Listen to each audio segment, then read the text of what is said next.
শুভ সন্ধ্যা। পরমেশ্বর ভগবানকে হৃদয়ে ধারণ করে তার শ্রীচরণে শতকোটি প্রণাম নিবেদন করে আমরা আজকের অনুষ্ঠান আরম্ভ করছি।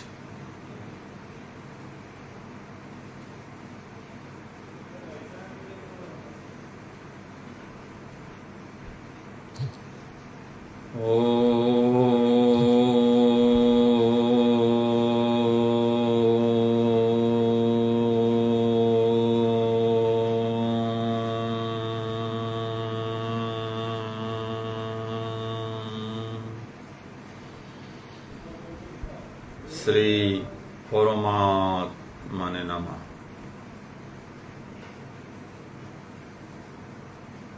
আজকের এই অনুষ্ঠানে যুক্ত সবাইকে অনেক অনেক ধন্যবাদ, ভালোবাসা, শুভেচ্ছা এবং প্রণাম নিবেদন করছি।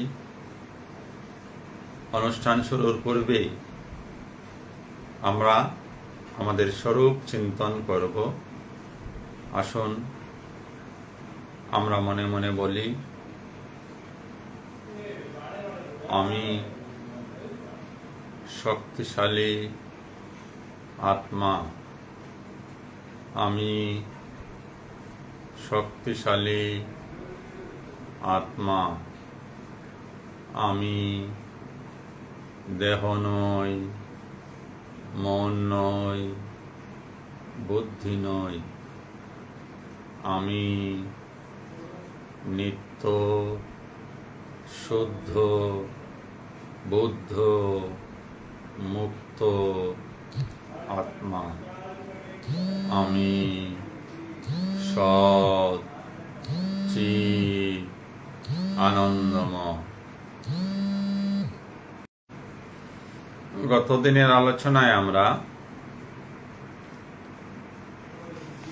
শ্রীমদ্ ভগবদ গীতা 3য় অধ্যায় কর্মযোগ নিয়ে আলোচনা করেছিলাম এবং শ্লোক নম্বর 28 থেকে 31 নম্বর শ্লোক অবধি আমরা আলোচনা করেছিলাম। আজ আমরা 32 নম্বর শ্লোকটি আলোচনা আরম্ভ করব। শ্লোকটি আলোচনা করার পূর্বে আমরা একবার দেখে নিচ্ছি 31 নম্বর মন্ত্রে ভগবান কি বলেছিলেন। 31 নম্বর মন্ত্রে ভগবান বলেছিলেন,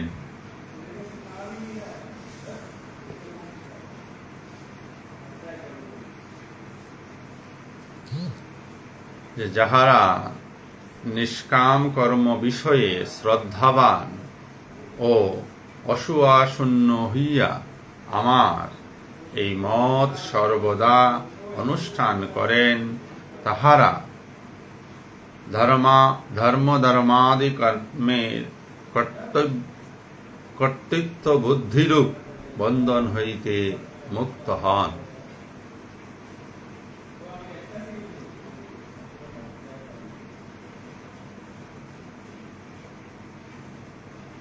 এই ছিল 31 নম্বর মন্ত্র। সে বিষয়ে আমরা সেদিন আলোচনা করেছিলাম। আমরা 32 নম্বর মন্ত্র থেকে আলোচনা শুরু করছি।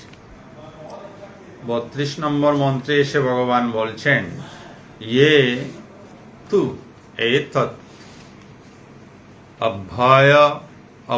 অভ্যসুয়ন্ত,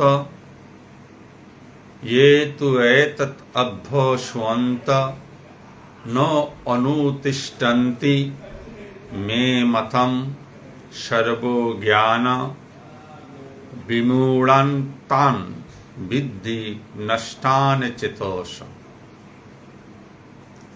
31 নম্বর মন্ত্রে ভগবান বলেছেন যে তার নির্দেশ মতো যারা নিষ্কাম কর্ম করবে, শ্রদ্ধাবান হয়ে, তারা কর্মবন্ধন থেকে মুক্ত হবে। আর যারা করবে না তাদের কি হবে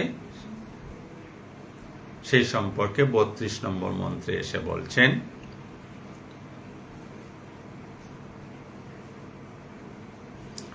কিন্তু যারা অসূয়াপূর্বক আমার এই উপদেশ পালন করে না, তাদেরকে সমস্ত জ্ঞান থেকে বঞ্চিত, বিমূঢ় এবং পরমার্থ লাভের সকল প্রচেষ্টা থেকে ভ্রষ্ট বলে জানবে।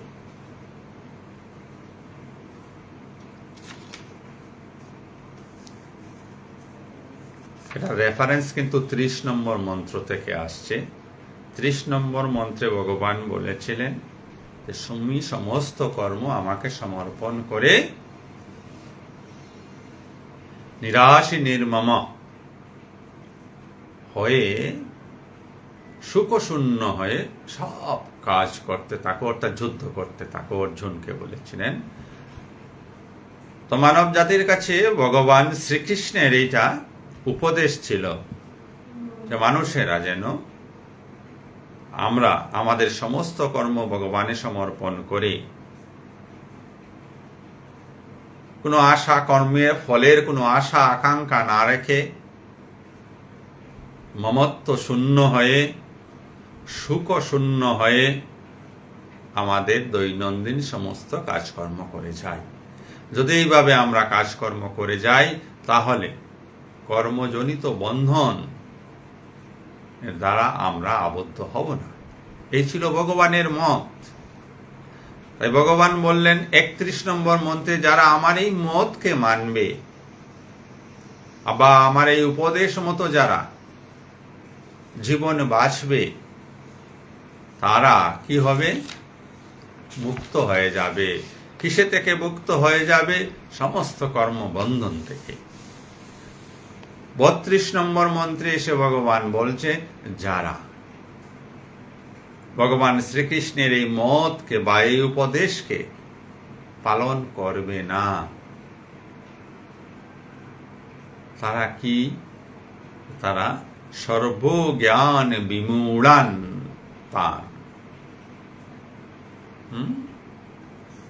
তারা সমস্ত জ্ঞান থেকে বঞ্চিত, তারা বিমূঢ়, মূর্খ। বিদ্ধি জানবে নষ্টান, নষ্ট, চেতস, নষ্ট ও চেতস, অর্থাৎ তাদের চেতনার অবনতি হয়েছে।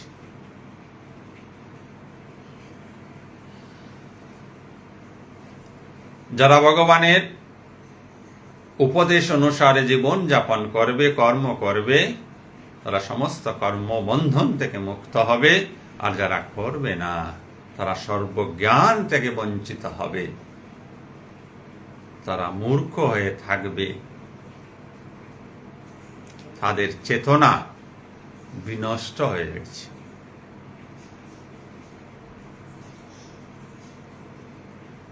তার পরবর্তী মন্ত্রে এসে ভগবান বলছেন, সদৃশম চেষ্টতে শস্যা প্রকৃতে জ্ঞানবানপি প্রকৃতিম জান্তি ভূতানি নিগ্রহম কিম করিষ্যতি। একটা প্রশ্নবোধক চিহ্নের অবতারণা করলেন ভগবান।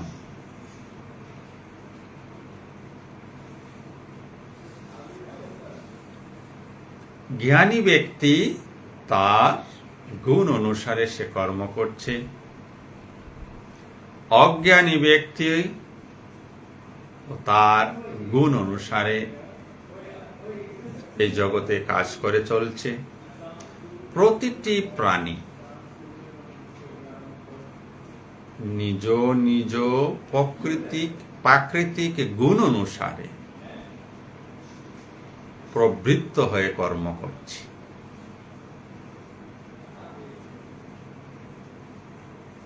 কথাটা এখানে অনেকটা বুঝার আছে। তাই ভগবান একটা প্রশ্ন রাখলেন, নিগ্রহম কিম করিষ্যতি,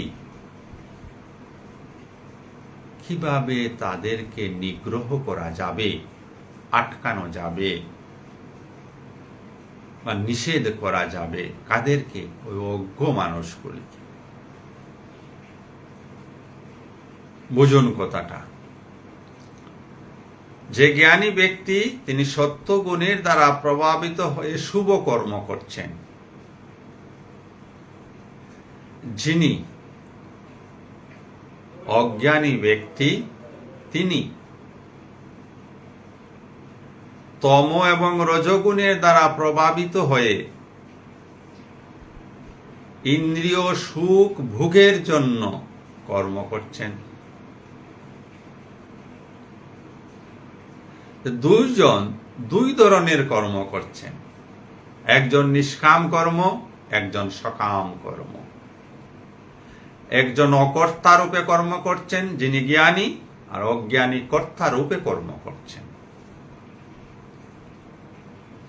ঠিক তদ্রূপভাবে যত প্রাণী রয়েছে, আমরা যত সব প্রাণীর কথা জানি, প্রত্যেকটি প্রাণী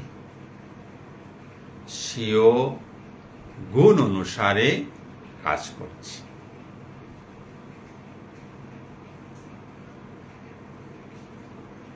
কুকুর তার গুণ অনুসারে কাজ করে, গরু তার গুণ অনুসারে সে কাজ করে, সিংহ তার গুণ অনুসারে সে কাজ করে। মানুষ থেকে আলাদা বাকি যত সব প্রাণী রয়েছে তাদের কাছে তার গুণ পরিবর্তন করার ক্ষমতা বা বুদ্ধি বা জ্ঞান বা বিবেক তার কাছে নেই। তাই মানুষ ছাড়া অন্যান্য সমস্ত প্রাণীকে আজীবন একই ধরনের কর্ম করে যেতে হয়। একদিন উদাহরণস্বরূপ আমরা বলেছিলাম যে গরু সে আদিকাল থেকে ঘাস খায়, আজও ঘাস খায়। ঘাসের পকোড়া তৈরি করে গরু খেতে পারে না, কারণ তার ততটুকু বুদ্ধি নেই, তার ততটুকু বিবেক নেই, তার ততটুকু জ্ঞান নেই। কেন নেই? তার উত্তর হচ্ছে ভগবান পরমাত্মা সেই জ্ঞান দিয়ে, বিবেক দিয়ে তাকে এই জগতে পাঠাননি।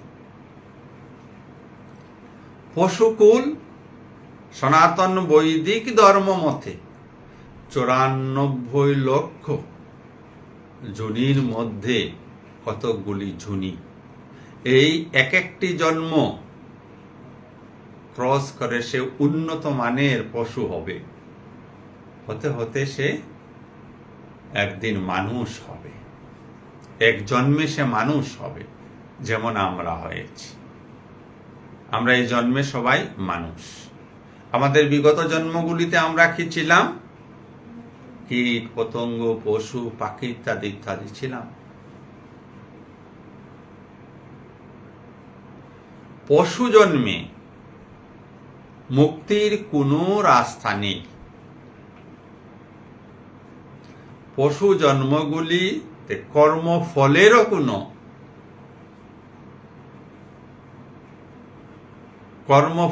কোনো ভোগ হয় না। অর্থাৎ কর্মজনিত সুখ দুঃখ, কর্মজনিত বন্ধন পশুকুলে হয় না। কর্মফলের বিচার হয় না। মনুষ্য জন্মে কর্মফলের বিচার হয়। কেন? যেমন একটি বাচ্চা ছেলে যদি কোনো একটা ভুল করে ফেলে, তাকে অতি সহজেই আমরা সবাই মাফ করে দিই, ক্ষমা করে দিই। যদি একটা জ্ঞানী গুণী ব্যক্তি, বয়স্ক মানুষ কোনো ভুল করে, তখন অতি সহজে তাকে মাফ করা যায় না। কারণ এই বয়স্ক মানুষটি বিবেক, জ্ঞান, বুদ্ধি, শিক্ষায় সে প্রাপ্ত হয়েছে, পেয়েছে, আছে তার কাছে। এইগুলিকে ব্যবহার করে সেই ভুলটা না করলেও পারত। একটি শিশুর ক্ষেত্রে তার কাছে এতটুকু জ্ঞান নেই, এত বুদ্ধি নেই, এত বিবেক নেই, সে তাই আচমকা একটা ভুল করতেই পারে। ঠিক তদ্রূপভাবে পশুদেরকে যখন ভগবান তৈরি করলেন, তাদেরকে ওই বুদ্ধি দিলেন না, তাই তাদের কর্মফলও ভোগ করতে হয় না। সিংহ যদি হরিণকে মেরেছে, তার জন্য সিংহের পাপ হয় না।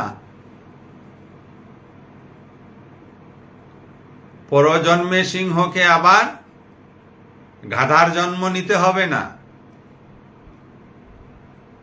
বিড়াল যদি ইঁদুরকে মেরেছে, বিড়ালের পাপ হবে না, কিন্তু বিড়াল ওই হত্যা কাজটিই করেছে। মানুষ যদি একটি বিড়ালকে মারে, হত্যা করে ফেলে, তো মানুষকে সেই কর্মফল ভোগ করতে হবে।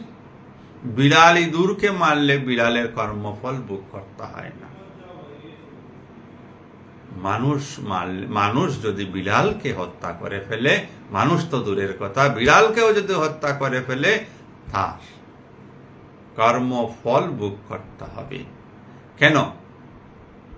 কারণ ভগবান মানুষকে পরিপূর্ণ বুদ্ধি, পরিপূর্ণ জ্ঞান, পরিপূর্ণ চৈতন্য, পরিপূর্ণ বিবেক দিয়ে এই পৃথিবীতে পাঠিয়েছেন, যে তুমি এই জগৎকে ব্যবহার করো তোমার জ্ঞানের দ্বারা, বিবেক বৈরাগ্যের দ্বারা।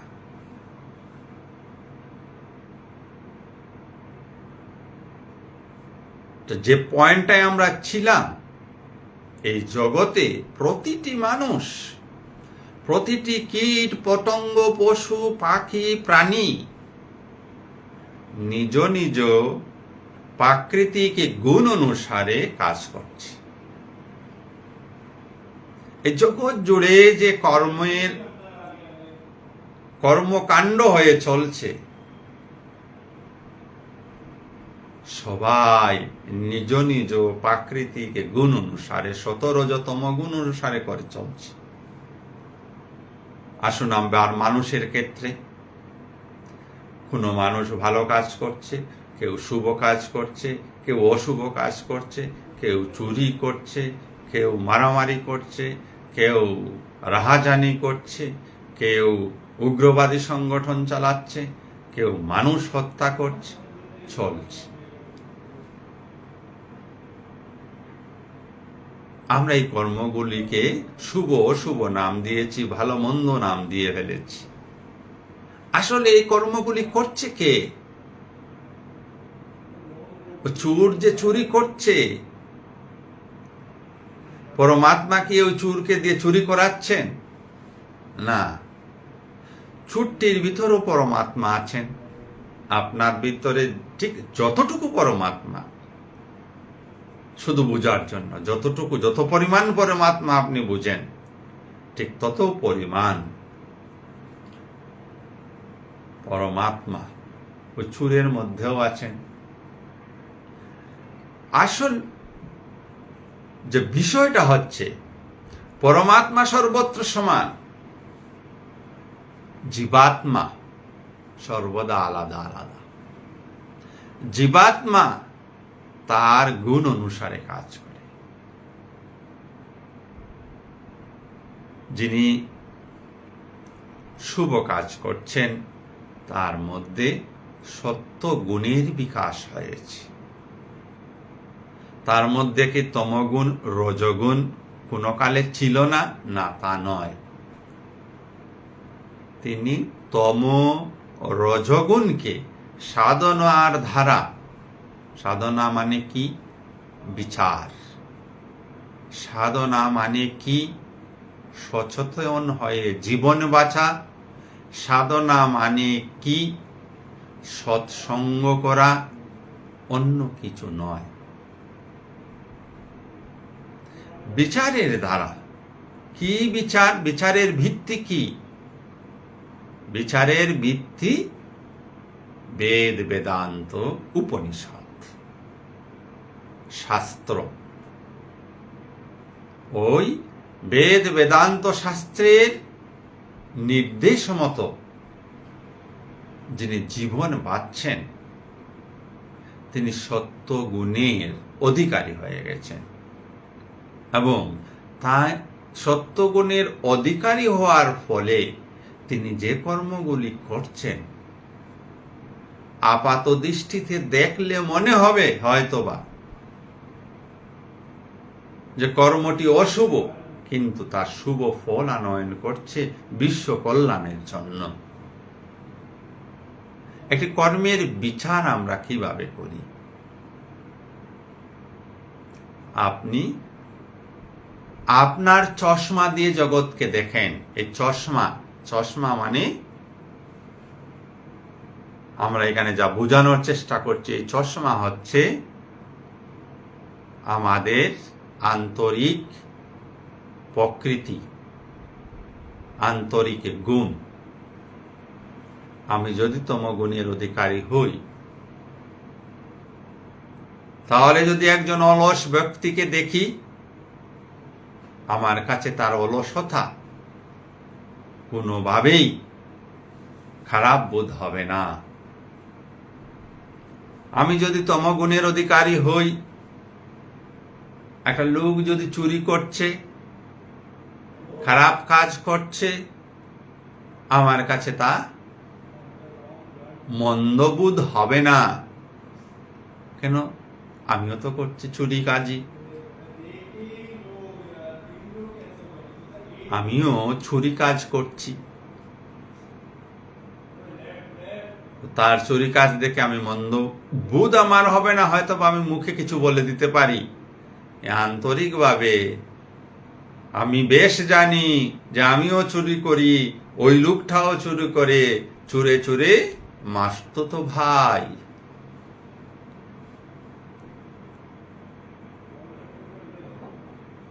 সবাই তার প্রকৃতি অনুসারে কাজ করছে। আপনারা যে অনুষ্ঠানে যুক্ত হন, শুধু এই অনুষ্ঠানে না, অন্যান্য যেসব সৎসঙ্গ অনুষ্ঠানে আপনারা যুক্ত হন বা শাস্ত্র অধ্যয়ন করেন, ঈশ্বর বলে কিছু একটা আছে, শক্তি আছে, তাকে জানার যে প্রচেষ্টা, তার যাকে জানার যে ব্যাকুলতা আপনাদের মধ্যে এসছে, তা একমাত্র তখনই আসতে পারে যখন একটি মানব মন তম রজগুণকে অতিক্রম করে সত্যের দিকে অগ্রসর হয়, সত্য গুণের দিকে অগ্রসর হয়। তমগুণ অন্ধকারময়, রজগুণ হিংসা, লোভ ইত্যাদিতে পরিপূর্ণ।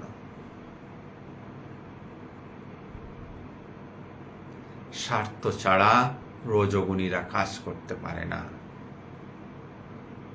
তমগুণীরা জগতের সমস্ত মন্দ কাজগুলি করে। তো সৎসঙ্গ করা মন্দ কাজ না, স্বার্থজনিত কাজ। নিশ্চিতভাবে সৎসঙ্গ করা, শাস্ত্র অধ্যয়ন করা মন্দ কাজ নয়, বা স্বার্থজনিত কাজ নয়। পরমাত্মাকে জানার ব্যাকুলতা, নিজেকে জানার ব্যাকুলতা জন্যই এই জগতের কিছু সংখ্যক মানুষ অধ্যাত্ম পথে আসেন, ঈশ্বরকে জানতে চান, নিজেকে জানতে চান। ঈশ্বরকে জানা মানে নিজেকে জানা। তাহলে তারা কি করছেন? যুক্তি সহকারে যদি আমরা বোঝার চেষ্টা করি, লজিক্যালি, তারা তম এবং রজগুণকে অতিক্রম করে সত্য গুণের দিকে পা বাড়িয়েছেন। এইখানে যত বেশি সাধন ভজন করতে পারবেন, সাধন ভজন বলতে আবার যেন আমরা না বুঝি মন্দিরে বসে হরে কৃষ্ণ হরে নাম, মৃদঙ্গ বাজাতে থাকা, করতাল বাজিয়ে তিলক কেটে কিছু একদম অদ্ভুত কিছু করতে থাকা, এইরকম কিছু নয়। শুধু নিজের মনকে পাহারা দেওয়া, সচেতন জীবন যাপন। সচেতন জীবন যাপন মানে নিজের মনকে নিজে পাহারা দেওয়া। এই মনই ভুল কাজ করে ফেলে। মন কিভাবে ভুল কাজ করে? আমরা সবাই জানি সমস্ত ইন্দ্রিয়গুলির রাজা হচ্ছে মন। চোখ, কর্ণ, নাসিকা, জিহ্বা এবং ত্বক, এই 5 জ্ঞানেন্দ্রিয়। এই 5 জ্ঞানেন্দ্রিয়ের রাজা হচ্ছে মন। মনই আমাদের চোখ, কান, মুখ ইত্যাদিকে বিভিন্ন জগতের বিভিন্ন দিকে ধাবিত করে। মনে যা ভালো লাগে তা সে চোখ দিয়ে দেখতে চায়। চোখের কোনো কাজ নেই। চোখের কাজ সামনে যা নিয়ে আসা হবে, চোখ তার ফটো মনে পাঠিয়ে দেয়। এই কাজ চোখের, অন্য কোনো চোখের কাজ নেই। চোখে জানে না যে এই দৃশ্যটি ভালো না এই দৃশ্যটি মন্দ, এই ফুলটি দেখতে সুন্দর না এই ফুলটি দেখতে অসুন্দর। আপনি যে জামা পরে আছেন, আপনি যে জামাটা পরে আছেন, যেদিন কিনেছিলেন, চোখ শুধু ওই জামাটির রং, রূপ ইত্যাদি ফটো মনের কাছে পাঠিয়ে দিয়েছে। জামাটি মনের কাছে ভালো লেগেছে, তাই আপনি কিনে নিয়েছেন। চোখের কোনো স্বতন্ত্র কোনো ভূমিকা এখানে নেই। মনই এই সমস্ত ইন্দ্রিয়গুলিকে পরিচালনা করে। তো ইন্দ্রিয়গুলি যে খবর বা যে মেসেজ মনের কাছে পাঠায়, সেই মেসেজগুলি ভ্রান্ত থাকে, ভুল থাকে। এক্ষুনি আমি একটা দৃষ্টান্ত দিচ্ছি। চোখ বা কান বা নাক, মুখ, ত্বক ইত্যাদি কখনো পূর্ণ জ্ঞান মনের কাছে পৌঁছাতে পারে না। কারণ চোখের, কানের, নাকের বা ইন্দ্রিয়গুলির এক সীমাবদ্ধতা আছে। তারা এক পরিসীমার ভিতরে তাদের অ্যাক্টিভিটিস থাকে, এক পরিসীমার ভিতরে তারা ক্রিয়াশীল থাকে। আমি উদাহরণটা দিচ্ছি, এই একখানা গ্রন্থ আপনাদের সামনে তুলে ধরছি। সবাই দেখতে পাচ্ছেন আশা করি। কতটুকু দেখতে পাচ্ছেন? এইবার যদি আমি বলি যে আপনি কতটুকু দেখছেন, আপনি এইখান থেকে শুরু করে এই জায়গাটা দেখছেন। চোখ এই জায়গাটাকে দেখে খবর পাঠিয়ে দিচ্ছে, ইহা বই হতে পারে। মন ভেবে নিল বই, চোখ খালি ফটো পাঠিয়েছে।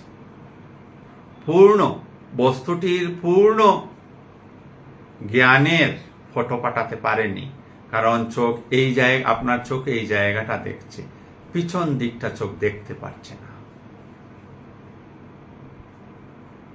তো যে তথ্য চোখ মনের কাছে প্রেরণ করলো, সেই তথ্যটি অসম্পূর্ণ, পূর্ণ নয়।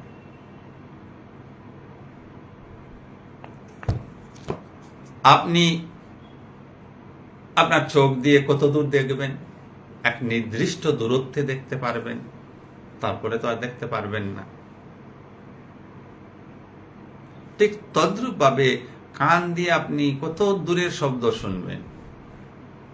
এক নির্দিষ্ট দূরত্বের শব্দ শুনবেন।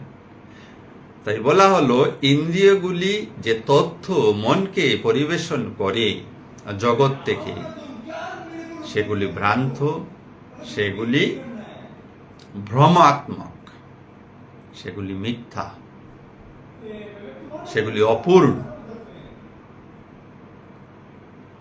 তাই আমাদের ডিসিশন নিতে ভুল হয়ে যায়। এই যে আমরা মাঝে মধ্যে বলি যে আমি ঠকে গেলাম, আমাকে অমুক বিশ্বাসঘাতকতা করল, তার একমাত্র কারণ হচ্ছে আমরা কিছু চোখে দেখেছি, কিছু কানে শুনেছি। চোখে দেখা, কানে শোনা এইগুলি মনের কাছে গেছে, মন বুদ্ধির কাছে পাঠিয়ে এই জিনিসগুলির উপর একটা রিসার্চ করেছে। রিসার্চের ফলে একটা সিদ্ধান্ত করে আপনি কাউকে বিশ্বাস করে ফেলেছেন, সে আপনাকে বিশ্বাসঘাতকতা করছে। কেন? ওই যে রিসার্চ করার যে ইনপুটসগুলি ছিল, সেই ইনপুটসগুলি পূর্ণ সত্য ছিল না। যারা বিজ্ঞানিক, যারা ফিজিক্স নিয়ে গবেষণা করেন, কেমিস্ট্রি নিয়ে গবেষণা করেন, তাদের কাছে যে দ্রব্য পদার্থগুলি থাকে, যেমন এই জল, এই জলকে যখন তারা বিশ্লেষণ করেন তখন জলের মধ্যে H2O, দুইটা হাইড্রোজেন একটা অক্সিজেন পান। এইবার অক্সিজেনের পরিবর্তে যদি নাইট্রোজেন দেওয়া হয়, দুইটা হাইড্রোজেন আর একটা নাইট্রোজেন, তাহলে কি জল হবে? জল হবে না, ওটা অন্য কিছু হয়ে যাবে। আমার বিজ্ঞানের তো নলেজ নেই, আমি বলতেও পারবো না কি হবে। অন্য আর কিছু একটা হয়ে যাবে, হয়তো বা কোনো বিস্ফোরক হয়ে যাবে। তো বিজ্ঞানীরা যখন গবেষণা করেন, তাদের গবেষণা যে দ্রব্য তারা ব্যবহার করেন সঠিক, এবং তারা প্রমাণ করে রেখেছেন সঠিক ইনপুটস দ্বারা সঠিক ডিসিশন বা সঠিক গবেষণা করা সম্ভব।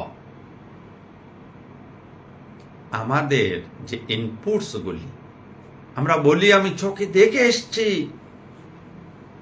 আমি তো বললাম চোখে দেখে এসছি। এই যে আমি চোখে দেখে এসছি, এই আজকের অনুষ্ঠানে চোখে দেখেছি এই গ্রন্থখানাকে, কিন্তু গ্রন্থখানার তো পিছন দিকে আপনি জানেন না, পিছন দিকে কি কালার আছে তাও আপনি জানেন না। চোখে দেখা হয়েছে। আমরা সমুদ্র চোখে দেখে এসছি, বলি আমরা গল্প করি আমি দীঘায় গিয়েছিলাম, সমুদ্র দেখে এসছি, বোম্বে গিয়েছিলাম, সমুদ্র দেখে এসছি। কতটুকু দেখে এসছি? সমুদ্রের কত অংশ দেখে এসছি? অর্থাৎ আমাদের চোখ যতটুক পর্যন্ত যায়, কিছু জলরাশি আমরা দেখে এসছি যা সমুদ্রের, পূর্ণ সমুদ্রের হয়তো বা 0.10%। তা আমরা বলছি সমুদ্র দেখে এসছি। তো বোঝা গেল যে আমরা ইন্দ্রিয়গুলির সাহায্যে জগৎ থেকে যে ইনপুটস গুলি নিচ্ছি এবং মনের কাছে পৌঁছাচ্ছি, মন বুদ্ধির দ্বারা সেগুলির বিশ্লেষণ গবেষণা করে যে সিদ্ধান্ত তৈরি করছে, সে সিদ্ধান্ত সঠিক হবে না, সঠিক হয় না। তাই আমরা বারংবার ঠকি, বারংবার বিশ্বাসঘাতকতার শিকার হই, প্রবঞ্চনার শিকার হই। আমরা যে জায়গায় ছিলাম, যে পয়েন্টে ছিলাম, সে পয়েন্টটা হচ্ছে যে মানুষ তার প্রকৃতি অনুসারে সবাই কাজ করছে। অজ্ঞানী জগৎ থেকে যে ইনপুটস আসছে তা ভুল, ভ্রান্তিমূলক। তাই তার আচরণ এই জগতে কি হবে? ভুল হবে, ভ্রান্তিমূলক হবে, মিথ্যা হবে, অকল্যাণকারী হবে। জ্ঞানী মনকে সংযত করেছেন, জ্ঞানী মনকে সংযত করেছেন। জ্ঞানী জেনে গেছেন যে এই ইন্দ্রিয়গুলি মনের দ্বারা পরিচালিত হয়। ইন্দ্রিয়গুলি যে তথ্য জগৎ থেকে পাঠায় মনের কাছে, তা ভুল থাকে, তাতে ভ্রান্তি থাকে। তাই তারা মনের উপর গবেষণা, পাহারাদারি শুরু করলেন।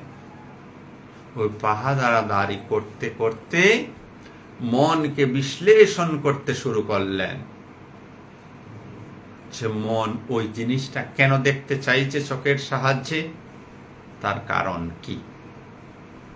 ওই কারণ অনুসন্ধানে মানুষ যখন ব্রতী হয়ে যায়, তখন সেই মানুষটাকেই বলা হয় সাধক।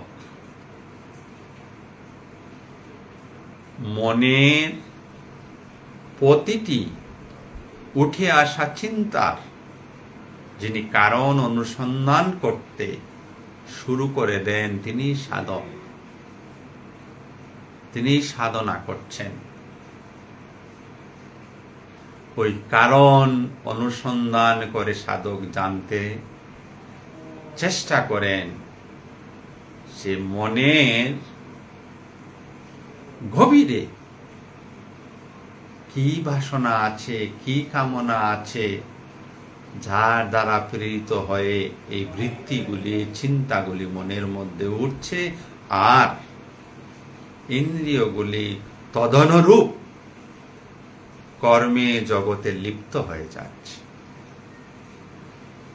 এইভাবে মনের বিচার করতে করতে জ্ঞানী তার মনকে পরিশুদ্ধ করে ফেলেন। পরিশুদ্ধিত মনে পরমাত্মার পূর্ণ প্রকাশ হয়, নিজের স্বরূপের পূর্ণ প্রকাশ হয়। জ্ঞানী পূর্ণত জানতে পারেন যে জগৎ এ যা কিছু হচ্ছে সব ভ্রমাত্মক হচ্ছে, সবকিছু মিথ্যা, যা কিছু হয়ে চলছে সব কিছু প্রকৃতির গুণের দ্বারা প্রভাবিত হয়ে প্রতিটি প্রাণী অবশ হয়ে করছে। তাই ভগবান 33 নম্বর শ্লোকে এসে বললেন, বা মন্ত্রে এসে বললেন যে জ্ঞানী তার গুণ অনুসারে এই জগতে কর্মরত, অজ্ঞানীও তার গুণ অনুসারে এই জগতে কর্মরত। এইবার অজ্ঞানীকে কিভাবে নিবৃত্ত করা যাবে, তাকে উপদেশ দিয়েও কি লাভ হবে, ভগবান প্রশ্ন করছেন এইটা। কারণ উপদেশ গ্রহণ করার মতো গুণের বিকাশ হওয়া চাই, মনের বিকাশ হওয়া চাই, বুদ্ধির বিকাশ হওয়া চাই। গীতা, ভাগবত, বেদ, বেদান্ত আজ থেকে পৃথিবীতে নয়, আদিকাল থেকে রয়েছে। আর আদিকাল থেকেই এই মানুষ সুখ দুঃখ কষ্টে জীবন যাপন করছে। তো গীতার উপদেশ আমি ধরে নিলাম একবার, গীতার উপদেশ 5000 বৎসর পূর্বে। 5000 বৎসর পরে পৃথিবী, মানুষ কি সুন্দর হয়ে গেছে? আজ পৃথিবীর মানুষ কি সুন্দর মনের হয়ে আছে? হয়ে নেই। কেন হয়ে নেই? গীতার উপদেশ সে গ্রহণ করতে অসমর্থ। কারণ তার আন্তরিক গুণের জন্য। সে তমগুণে, সে তমগুণের দ্বারা প্রভাবিত হয়ে আছে বা রজগুণের দ্বারা প্রভাবিত হয়ে আছে, তাই সে গীতার উপদেশের কাছে যেতেই চায় না। গীতার কাছে না গেলে ওই গুণ থেকে গুণে নিজেকে পরিবর্তিত করা যাবে না। আপনি পেরেছেন জগতের সমস্ত জ্বালা জঞ্জালকে থমকে দিয়ে আপনার মনে জিজ্ঞাসা জেগেছে, কেন জীবনে এত কষ্ট, কেন জীবনে এত দুঃখ, কি বা জীবনের উদ্দেশ্য, কেনই বা এই পৃথিবীতে এলাম, কেনই বা চলে যাব, কেনই বা লক্ষ কোটি মানুষ আসছে, কেনই বা চলে যাচ্ছে। আঙ্গুলে গুনে আপনি এই পৃথিবীতে কয়েকটি মানুষের নাম বলতে পারবেন, যাদেরকে এই পৃথিবীর মানুষ ভক্তিবরে হোক আর অভক্তিবরে হোক স্মরণ রাখছে। হাতে গোনা কয়েকটা মানুষ। আজ পৃথিবীর জনসংখ্যা 850 কোটি, আরো কত হাজার কোটি মানুষ জন্ম নিয়েছে, মারা গেছে। তাদের মধ্যে গোটা কয়েক মানুষের নাম ইতিহাসের পাতায় লেখা আছে। আমরাও জন্মেছি, আমরাও এভাবে চলে যাব। তো কি হলো? জন্ম নিলাম, মরে গেলাম, হলোটা কি?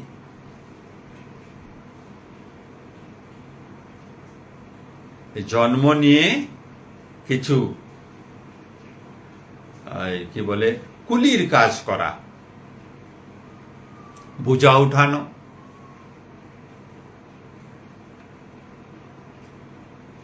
এরপরে একদিন ধপাস করে পড়ে গিয়ে শেষ। কি হলো? কিসের বোঝা উঠালাম, কিসের ভার উঠালাম সারাটা জীবন? আর ভার এত বেশি যে আমরা আর বহন করতে পারছি না। এমন অবস্থা কাহারো জীবনে হচ্ছে, আমরা দেখছি সামনে। আমার জীবনেও হতে পারে, আপনার জীবনেও হতে পারে, যে নিজে চলতে পারছে না বয়সের ভারে, তার উপর সংসারের আরো বোঝা ছুটছে মানুষটা। কেন? একমাত্র তার কারণ হচ্ছে আমরা গীতাকে আমাদের জীবনে ঢালতে পারিনি। তাই বোঝা বয়ে চলছি গর্ধবের মতো। গর্ধব যেমন জানে না তার পিঠে সোনার বস্তা না টাকার বস্তা, সে বয়ে চলছে। ঠিক তদ্রূপ ভাবে আমরাও আমাদের এই মনের খোঁজ রাখি না, খবর জানি না। মনকে ডাস্টবিন করে রেখে দিয়েছি, বোঝা বানিয়ে রেখেছি, কিন্তু ওই মনেই হিরো মুক্তা রয়েছে। হিরো মুক্তা মানে আনন্দ রয়েছে, শান্তি রয়েছে। আর ওই হীরা মুক্তা অর্থাৎ আনন্দ এবং শান্তির খোঁজে আমরা বাইরে ছুটে ছুটে কতগুলি কঙ্কর পাথর একত্রিত করে মনের মধ্যে পুষে রেখেছি। বলুন তো, যদি কঙ্কর পাথর যুক্ত এক রাস্তা হয় আর আপনি খালি পায়ে চলছেন, আপনি কি সুন্দরভাবে হেঁটে যেতে পারবেন? আপনার পায়ে কি ব্যথা লাগবে না? ব্যথা লাগবে। তো জগৎটাকে কুড়িয়ে কতগুলি পাথর রেখে দিয়েছেন মনের মধ্যে। পাথরগুলি একে অন্যটার সঙ্গে সংঘর্ষ হচ্ছে, আওয়াজ হচ্ছে, ভাঙছে, ব্যথা লাগছে, লাগবে।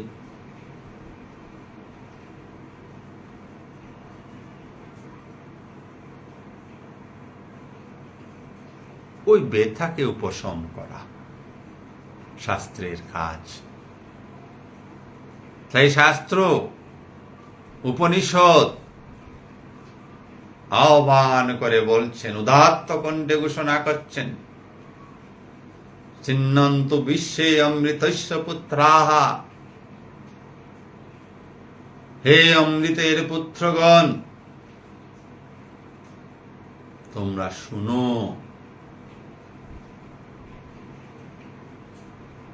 বলা হলো আমাকে অমৃতের পুত্র, আপনাকে অমৃতের পুত্র। আর আমরা নিজেদেরকে কি ভেবে রেখেছি? আমরা মরণ ধর্মা, আমরা মরে যাব।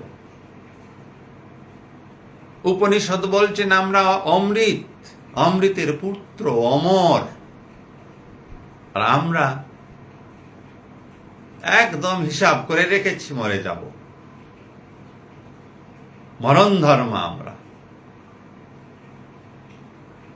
সম্পূর্ণ বিপরীত ধর্মী ভাব, সম্পূর্ণ বিপরীত ধর্মী জ্ঞান আমরা নিয়ে বসে আছি, আর দুঃখ কষ্ট পাচ্ছি, জ্বালা যন্ত্রণা ভোগ করছি, আর বলছি এই পৃথিবীটা বড় কষ্টের, জ্বালার, যন্ত্রণার। পর মুহূর্তে আবার কিছু সুখ পেয়ে যাই। এই কেউ আমাকে গালি দিল, তৎক্ষণাৎ আমি বলে দিলাম এই জগৎ জঘন্য হয়ে গেছে। তখনই আবার কেউ আমার প্রশংসা করে দিল, আবার আমি আত্মহারা হয়ে গেলাম। ওই আগের দুঃখ শেষ, এখন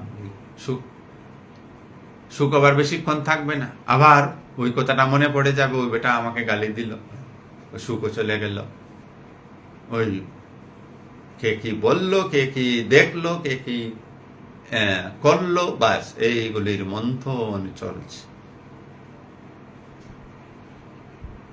ময়লার যদি মন্থন করেন, সেখানে কি সুগন্ধ বের হবে? যে আমি ময়লাকে মন্থন করব, ধরুন ড্রেইনের নোংরা, ড্রেইনের আপনি জল কতগুলি কাদা পেদা নিয়ে আনলেন এবং মন্থন করছেন, খুব একটা বংশদণ্ড দিয়ে খুব ঘাটাঘাটি করছেন। 1000 বার কাটলেও কি সেখান থেকে সুগন্ধ বেরিয়ে আসবে? না, কারণ ময়লার ধর্মই হচ্ছে দুর্গন্ধকে ছড়ানো।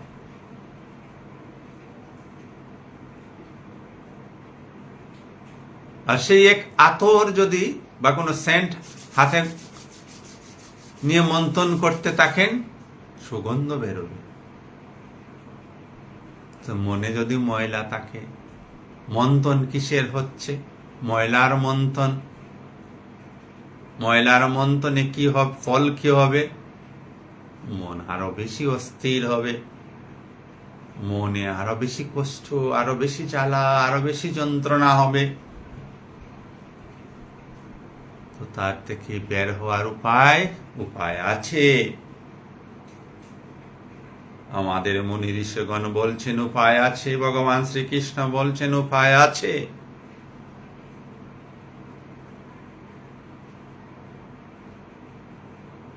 বললেন প্রথমে তুমি স্বীকার করো যে তুমি এই জ্বালা যন্ত্রণা থেকে মুক্ত হতে চাও। যদি এই স্বীকারোক্তি আন্তরিক হয়, মন ঈশ্বরে সমর্পিত হবে। আর যতদিন মন ঈশ্বরে সমর্পিত না হবে, ততদিন 1000 উপদেশ,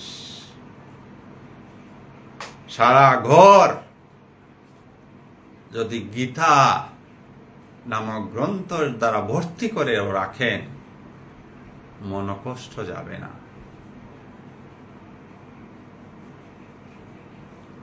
গীতার তথ্যকে ঢেলে দিতে হবে। গীতার তথ্য গ্রহণ করতে হবে। গীতার শ্লোক মুখস্থ করলে হবে না। গীতার শ্লোক মুখস্থে পাণ্ডিত্য আসবে, আর গীতার তথ্য উপলব্ধিতে শান্তি আসবে, আনন্দ আসবে। তাই বড় বড় ইউনিভার্সিটি, কলেজের যারা ফিলোসফার রয়েছেন, যারা রিসার্চ করছেন গীতার উপরে, বেদান্তের উপর,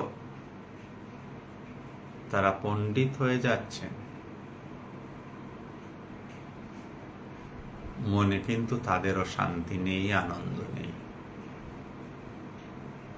দুঃখে ভরা যেন জীবন। তাই 33 নম্বর মন্ত্রে ভগবান বললেন, সবাই তার প্রকৃতি মতো কাজ করছে। অজ্ঞ তার প্রকৃতির মতো কাজ করছে, জ্ঞানী তার প্রকৃতি মতো কাজ করছে। নিগ্রহ করে কি লাভ হবে, উপদেশ দিয়ে কি লাভ হবে, যদি ব্যক্তি উপদেশ গ্রহণে অসমর্থ হয়, উপদেশ গ্রহণে তার যোগ্যতা না থাকে। যোগ্যতা কি? নিজের অহংকার থেকে নিজেকে একটু আলাদা করে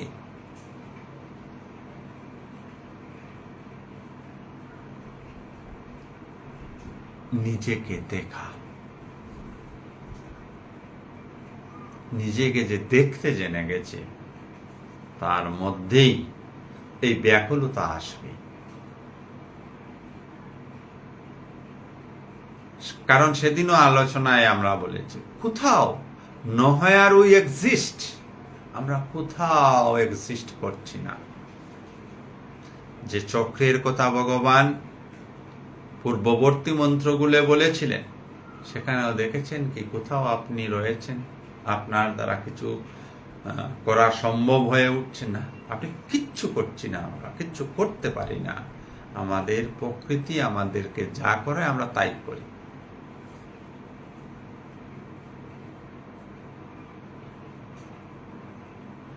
এই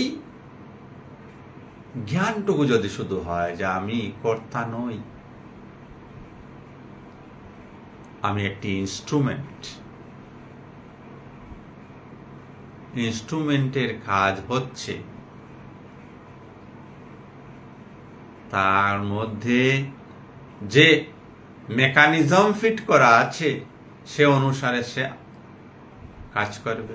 এই ঘড়ির মধ্যে এক মেকানিজম রয়েছে, ইনস্ট্রুমেন্ট, যন্ত্র, সময় দিয়ে চলছে, কয়টা বাজছে কয়টা না বাজছে চলছে। ঠিক তদ্রূপ ভাবে আমরা ঈশ্বরের হাতে পুতুল বা ইনস্ট্রুমেন্ট। তিনি আমাদের সামনে কর্তব্য, কাজ, কর্ম এগুলি দিয়ে দিচ্ছেন। যিনি কর্মগুলি দিচ্ছেন তিনিও ঈশ্বর।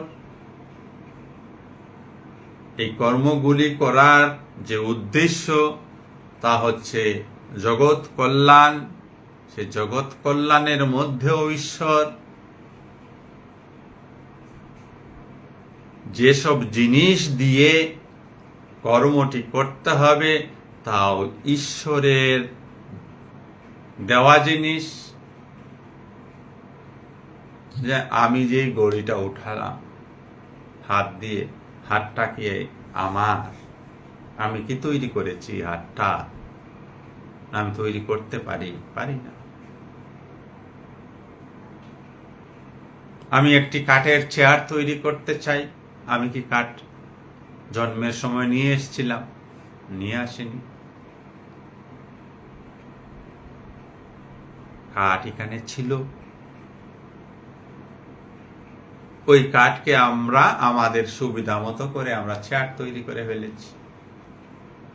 আমরা কিছু নিয়ে আসিনি, সব এই পৃথিবীতে আছে এবং ভরপুর আছে, খুব সুন্দরভাবে আছে। যতটুকু প্রয়োজন ততটুকু আছে। যতটুকু আপনার প্রয়োজন, আমার প্রয়োজনে, বিশ্ববাসীর প্রয়োজন, ততটুকু ভগবান পরিপূর্ণ করে রেখেছে।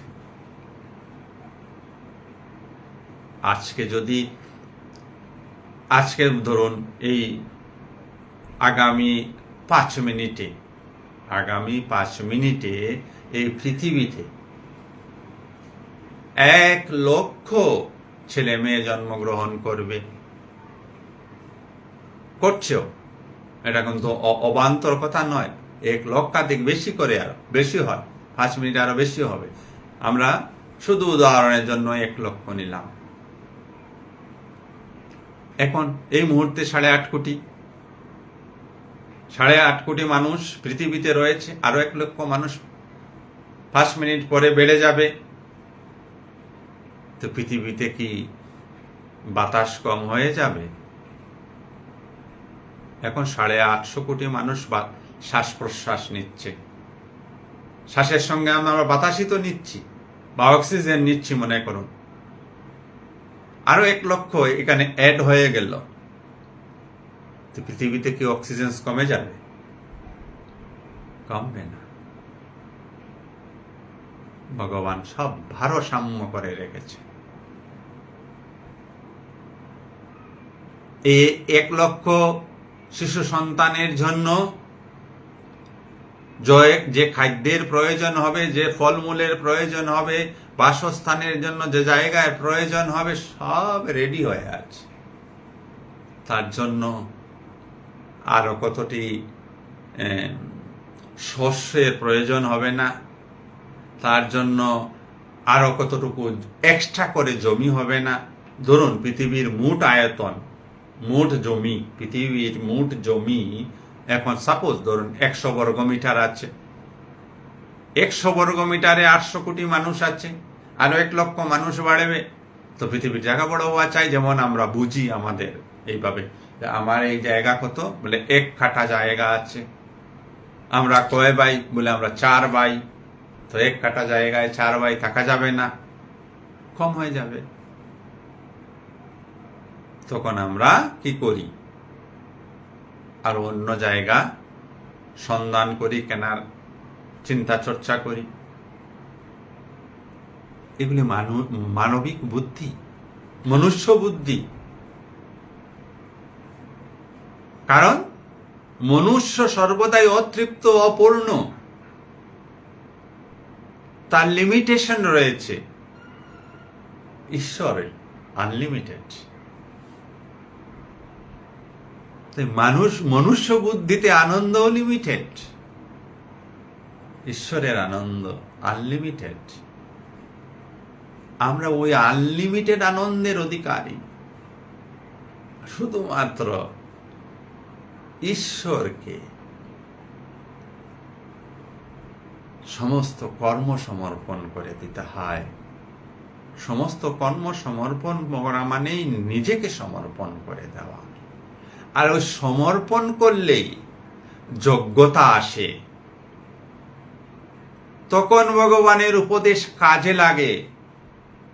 অর্জুন যখন ভগবানের কাছে সমর্পণ করল, তখন ভগবান শ্রীকৃষ্ণ তাকে উপদেশ দিলেন যে আমি তোমার শিষ্য, আমাকে সঠিক রাস্তা নির্দেশ করো। তাই এই 33 নম্বর 3য় অধ্যায়ের 33 নম্বর মন্ত্রে এসে ভগবান বললেন, এই জগতে সবাই তার নিজ নিজ গুণ অনুসারে কাজ করছে।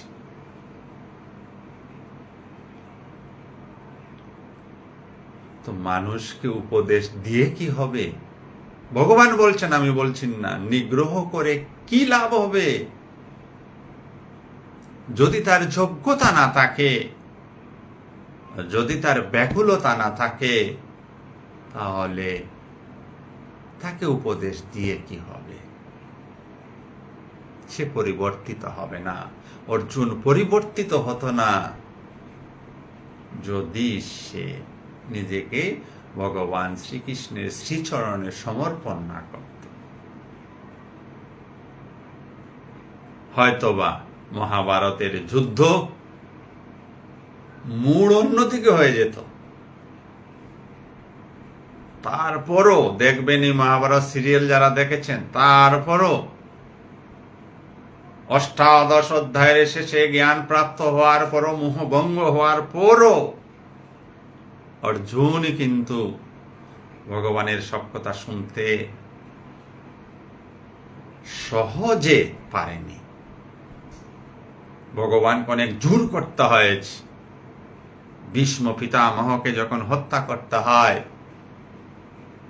যে ভগবান শ্রীকৃষ্ণ বলেছেন এই যুদ্ধে অস্ত্র ধরবেন না, সম্মুখ সমরে অর্জুন পিতামহ ভীষ্মের দিকে বাণ মারতে কিন্তু দ্বিধাগ্রস্ত হয়ে গেছে, বিমূঢ় হয়ে গেছে। অনেক বুঝালেন ভগবান, বুঝছেন না। অর্জুন বুঝতে চাইল না। ভগবান শ্রীকৃষ্ণ রথ থেকে নেমে গেলেন সুদর্শন চক্র নিয়ে।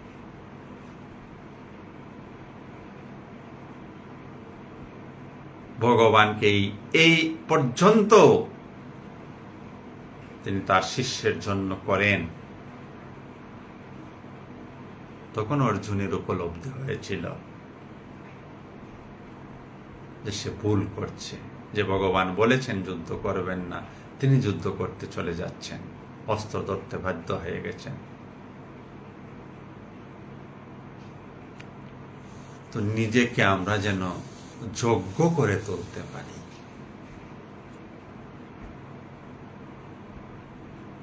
অর্জুনের মতো যেন আমরাও যে ভাবধারায় হোক, যে সম্প্রদায়ভুক্ত হই না কেন, যে যার ইষ্ট দেবতা যেই হোক না কেন, পরমারাধ্য যিনি হন না কেন, তার কাছে সমর্পণ করে দিন।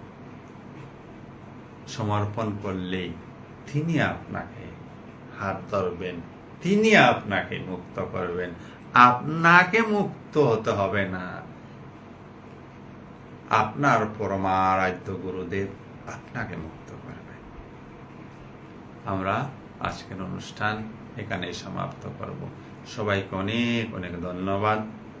আপনারা যারা আজ ফেসবুক লাইভ অনুষ্ঠানে উপস্থিত রয়েছেন, সকলের অন্তরস্থ আত্মাকে আমার সশ্রদ্ধ প্রণাম। ওম শ্রীরামকৃষ্ণ অর্পণমস্তু। শুভরাত্রি। সবাই ভালো থাকুন, সুস্থ থাকুন, আনন্দে থাকুন।